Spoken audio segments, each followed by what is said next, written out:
গর্ভবতী ভাতার টাকা এবং গর্ভবতী ভাতার অনলাইনে আবেদন কিন্তু শুরু হয়ে গেছে এবং আগামী 3 দিনের মধ্যে করতে হবে, অর্থাৎ 30 তারিখের মধ্যে করতে হবে। একটু আগে উপজেলা মহিলা বিষয়ক কর্মকর্তা এবং সংশ্লিষ্ট অনেকের সাথে আলোচনার প্রেক্ষিতে আমি জানতে পারলাম। এখন এই তথ্যগুলো আপনারা কোথায় পাবেন? আমি এই যে ভিডিওগুলো করতে চাই না, কারণ হচ্ছে আমি দীর্ঘদিন ধরে যে তথ্যগুলো দিয়ে যাচ্ছি, যে তথ্যগুলো আমরা উপজেলায় কাজ করার কারণে খুব দ্রুত জানতে পারি এবং দ্রুত সাথে সাথে এই যে এখন মিটিংটা শেষ হলো, আমি মিটিং শেষে এখনই এসে আপনাদের জানিয়ে দিলাম।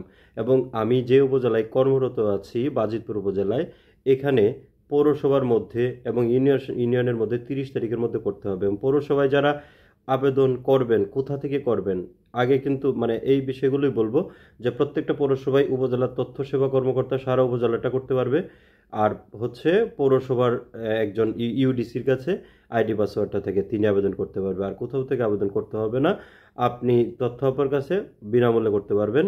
আর হচ্ছে এই পৌরসভাতে গেলে 40 টাকা খরচ লাগবে, এটা বোধহয় সম্ভবত নিয়ম, আপনারা একটু ভালো করে জেনে নেবেন। এর বাইরে কোনো টাকা দিবেন না। গর্ভবতী ভাতার কার্ড করতে কি কি লাগে বা এই সংক্রান্ত অনেক ভিডিও করেছি। এই ভিডিওটা বেসিক্যালি পরিষ্কার ভাষায় বলি যে মার্চ, এপ্রিল, মে, জুন এই 4 মাসের ভাতার আপনি আবেদন করবেন। এই 4 মাসে খ শ্রেণীর উপধারাগুলোতে হচ্ছে 9টা করে বরাদ্দ, আর যেটা হচ্ছে ক শ্রেণী সেখানে সম্ভবত 15টা না 11টা, কোনো কোনো জায়গায় এরকম উল্টাপাল্টা আছে। তবে বরাদ্দপত্রটা আমি দিয়ে দিয়েছি। আপনার ইউনিয়নে, আপনার পৌরসভায়, আপনার সিটি কর্পোরেশনের এলাকায় গর্ভবতী ভাতার বরাদ্দ কয়টা, এই বরাদ্দপত্র কিন্তু আমার এই চ্যানেলে দেওয়া আছে। এই বছরেরটা বলতেছি। এবং আগামী বছর গর্ভবতী ভাতার বরাদ্দ নতুন কয়টা আসবে, এবং প্রতি মাসের 1 থেকে 20 তারিখের মধ্যে যে আবেদন করতে হয় এটা হচ্ছে স্বাভাবিক নিয়ম। কিন্তু গর্ভবতী ভাতার যে আবেদন, মা ও শিশু সহায়তা কর্মসূচির ভাতার যে আবেদন, সেটার সার্ভার দীর্ঘদিন বিভিন্ন ডেভেলপমেন্ট কাজের জন্য বন্ধ ছিল মার্চের সম্ভবত 20 তারিখ থেকে।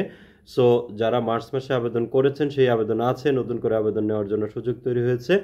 আবেদনটা আপনি করলে আপনি দেখেন, আমি যে উপজেলায় কর্মরত আছি সেখানে কিন্তু পৌরসভায় 9টা করে বরাদ্দ একটা মাসে। তাহলে 4 মাসে কত? 36টা বরাদ্দ। তো এই জুন মাসের আগেই আপনারা আশা করছি টাকা পেয়ে যাবেন, যেহেতু অ্যাকাউন্ট নাম্বার যে কোনোটা দিতে পারবেন এবং পেরোলটা হয়তো জুনের আগেই দিয়ে দেবে। এবং আবেদনটা কিন্তু 30শে মেয়ের মধ্যে। এখন তো আবেদনের সময়সীমা বৃদ্ধি হবে কি না এটা এখন বলা যাবে না। আপনারা প্রত্যেককে যদি জানায় দেন, আর যদি আবেদনের সময়সীমা বৃদ্ধি হয় সেটাও আমি জানাবো।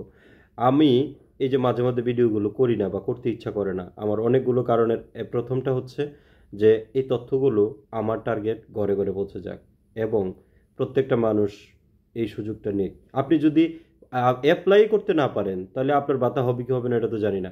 আর একটা কথা বলি, আপনি হতাশ না হয়ে অবশ্যই অ্যাপ্লাই করবেন। আপনার জন্য যে খরচটা আছে, এএনসি কার্ড বানানো, তারপর হচ্ছে যে আলট্রাসোনোগ্রাম করা, এখানে হয়তো 1000-2000 টাকা খরচ হয়। আপনি এই খরচটা সরকারি হাসপাতাল থেকে করলে হয়তো এখানে অনেক কমে আসবে খরচটা। সো আপনারা প্রত্যেকে, যাতে ব্যাপক প্রচারের স্বার্থে আমি ভিডিওটা করছি, ঘরে ঘরে জেনে যাক, আবেদন বেশি পড়ুক। আমার যেটা মনে হচ্ছে দীর্ঘদিন বন্ধ থাকার কারণে বহু মানুষের প্রয়োজনীয় ডকুমেন্ট প্রস্তুত করতে পারে নাই, যার কারণে আবেদনটা এবার কম হতে পারে। এটা আমার অনুমান, নট সিদ্ধান্ত। সো আবেদনটা কম হতে পারে এই ভয় থেকে হয়তো যারা আবেদন করবে সবাই হয়তো পেয়ে যেতে পারে।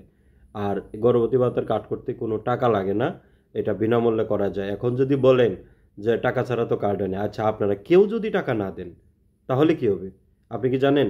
তাহলেও আপনাকে ভাতা দিতেই হবে।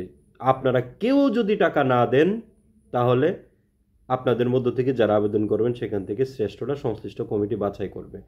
এখন আপনি যদি মনে করেন টাকা দেয়া নিতে চান তাহলে তো আপনি লোভী, আপনি স্বার্থপর, আপনার পাপ হবে, আপনি মহাপাপী। আপনারা কেউই টাকা দিয়েন না, দেখেন তো কার ভাতাটা হয়। ডেফিনেটলি সবচেয়ে উপযুক্ত মানুষটার হবে। এখন মনে করেন যে আপনার টাকা আছে, আপনার ক্ষমতা আছে, আপনি যোগাযোগ করে ভাতা নিতে চাইবেন। আমি যেখানে দায়িত্বে আছি সেখানে হয়তো সবচেয়ে উপযুক্ত ব্যক্তিটাকে বাছাই করে নিব। আমার মতো এরকম বহু মানুষ আছে যারা সবচেয়ে উপযুক্ত ব্যক্তিটাকে বাছাই করে ভাতা দেবে। আপনি না পাইলে হতাশ হবেন না। আপনি দেখবেন আপনার থেকে যোগ্য লোক পাইছে কিনা, অর্থাৎ আপনার থেকেও গরিব, আপনার থেকেও অসহায় ব্যক্তিটা ভাতাটা পাইছে কিনা। যদি না হয় তাহলে আপনি সংশ্লিষ্ট দপ্তরে যান, যারা যেখানে দায়িত্ব আছে, সংশ্লিষ্ট কমিশনার, চেয়ারম্যান, মেম্বার, তাদের সাথে কথা বলেন এবং দেখবেন যে হবে আজও কাল হোক। তবে আপনি ভাতার আবেদন করতে আসছেন, এখন আপনার হয়তো গর্ভাবস্থার সময় হয়ে গেছে 7 মাস। সাধারণত 4 থেকে 6 মাস গর্ভাবস্থা লাগে, এর বেশি হলে বা কম হলে করা যায় না। কিন্তু এখানে কিন্তু মানে চিঠিতে বলা আছে যে করা যাবে। দেখা গেছে মার্চ মাসে আপনার বয়স ছিল 4 থেকে 6 মাসের মধ্যে, এখন এপ্রিল মে মাস চলে আসছে, আপনার 8 মাস হয়ে যেতে পারে, 9 মাস হয়ে যেতে পারে। সো আবার অনেকে দেখা গেছে যে নতুন করে 4 থেকে 6 মাসের আওতায় আসছে। সো ওই সময়টাতে যদি আপনার বয়স থাকে আপনি এখন আবেদন করতে পারবেন। সো ধন্যবাদ সবাইকে। সবাই ব্যাপক প্রচার করবেন। আমার আসলে ভিডিও করতে ইচ্ছা করে না, আপনারা অনেকে ভিডিও দেখেন, সাবস্ক্রাইবও করেন না, শেয়ারও করেন না, একটা লাইকও দেন না, আপনার মন্তব্য ভালো লাগা মন্দ লাগাটাও বলেন না। এই যে ঘুষ দুর্নীতি, বেসিক্যালি আমার এই চ্যানেলটার মূল কাজ হচ্ছে এখানে প্রচুর গুমর আছে, তথ্যগুলো গোপন থাকে, মানুষকে আবেদনই করতে দেওয়া হয় না, বা এগুলো প্রচার না হওয়ার কারণে অনেকে আবেদন করে না, যার কারণে এখানে একজনই আবেদন করে, একজনই টাকা দিয়ে হয়তো আধার কার্ড করার জন্য, তার জন্য কাজটা সহজ হয়ে যায়। আমি বারবার বলি ব্যাপক প্রচার প্রসার করেন, সবাই যাতে আবেদন করে। দেখবেন এই বছর প্রচুর মানুষ একসাথে গর্ভবতী ভাতা পাবে। সো আমার অনুরোধ থাকবে, আপনারা যদি আমার মতো করে চিন্তা করেন তাহলে লাইক, কমেন্ট, শেয়ার এবং মন্তব্য, মরা পরামর্শ এবং ঘরে ঘরে পৌঁছে দেন। দেখবেন যে 100% দুর্নীতিমুক্ত, হয়রানিমুক্ত, স্বচ্ছ করা সম্ভব এই সামাজিক যোগাযোগ মাধ্যমে। ধন্যবাদ সবাইকে। আসসালামু আলাইকুম।